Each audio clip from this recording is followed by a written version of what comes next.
আসসালামু আলাইকুম। আমি জাহিদ ইকবাল। আজকের আলোচনার বিষয় হচ্ছে ডাইন ডিক্লারেশন বা মৃত্যুকালীন ঘোষণা।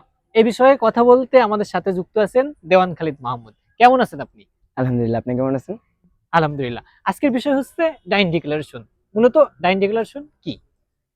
ডাইন ডিক্লারেশন বা মৃত্যুকালীন জবানবন্দি এই সম্বন্ধে আলোচনা করা হয়েছে বাংলাদেশ এভিডেন্স অ্যাক্ট 1872 এর সেকশন 32 সাবসেকশন 1 এ। ডাইন ডিক্লারেশন বা মৃত্যুকালীন জবানবন্দি হচ্ছে কোনো ব্যক্তির মৃত্যুকালীন অবস্থায় মৃত্যুর পূর্ববর্তী বা মৃত্যুর সাথে সম্পর্কিত ঘটনাকে বোঝানো হয়েছে। ধন্যবাদ আপনাকে। আচ্ছা, যদি আপনি একটু উদাহরণের মাধ্যমে এটা বোঝাতেন তাহলে।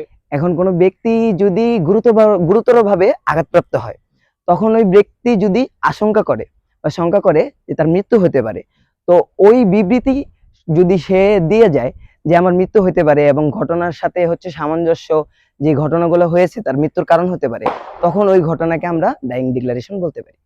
আচ্ছা, আচ্ছা। ডাইন ডিক্লারেশন মূলত কার সামনে দেওয়া যায়? ডাইং ডিক্লারেশন মূলত ওই ঘটনা যখন ঘটেছিল পাশে যে কোনো মানুষ যদি উপস্থিত থাকে তার সামনে দেওয়া যায়। একজন পুলিশ এবং ডক্টর বা একজন ম্যাজিস্ট্রেটের সাথে হচ্ছে যখন সেটা হচ্ছে রেকর্ডকৃত অবস্থায় থাকবে, তখন ওইটাকে বলা যায় ডাইং ডিক্লারেশন। আচ্ছা, আচ্ছা।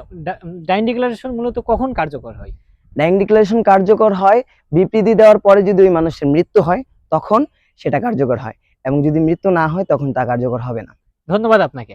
সুপ্রিয় দর্শক, আজকে আমাদের আলোচনার বিষয় ছিল ডাইন ডিক্লারেশন। এতক্ষণ আমাদের সাথে ছিল দেওয়ান খালিদ মাহমুদ। সে বিষয়টা পুরো আপনাদের সামনে আলোচনা করছে। তো এতক্ষণ আমাদের সাথে থাকার জন্য আপনাদের ধন্যবাদ।